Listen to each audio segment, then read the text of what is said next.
This next song is very special. While today we're paying tribute to a concert held 50 years ago, this is new music. In fact, today will be the first public performance of this march in the Commonwealth of Pennsylvania. To explain the song, I'd like to read portions of a letter that we received from Commander Mark Ashley of Independence, Missouri in April of this year.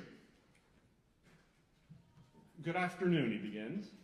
I wrote a march titled Coast Guard Day March and wanted to ask if the Emigsville band might want a free copy. It took over 30 years to complete the march, mostly because I'm not a musician. In the mid to late 1980s, while attending training at the Coast Guard Training Center of North Yorktown, Virginia, I started playing music in my head while walking and marching to and from class each day.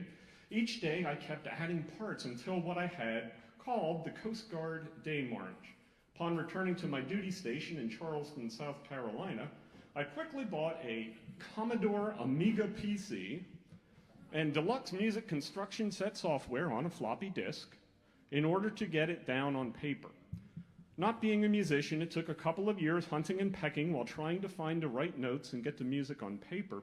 In the fall of 1989, I sent this music to the Coast Guard Band in New London, Connecticut, and learned that the music needed to be orchestrated. In January of 1990, I sent a copy of the orchestrated version to the Coast Guard Band, but in order to actually play it, they needed to have individual parts copied for each instrument. This was labor-intensive and quite expensive at the time, so at that point, the entire project went into a box and sat in the basement.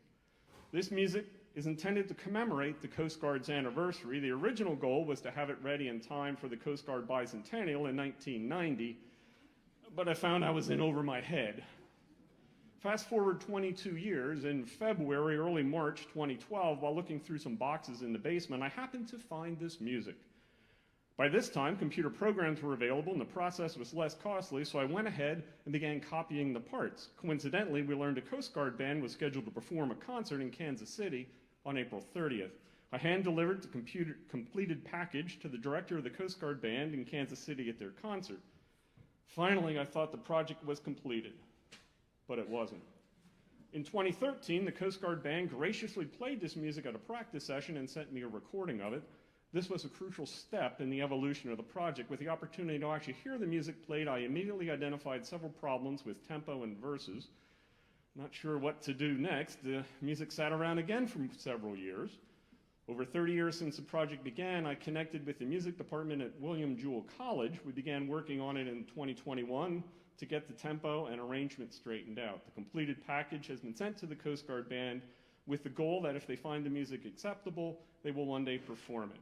The Kansas City Wind Symphony first performed the music in public during their spring concert on May 1st, 2022. The Emigsville Band is deeply honored to have been selected by Commander Ashley to be able to debut his wonderful march in Pennsylvania today, September 1st, 2024. Commander Ashley, we salute you.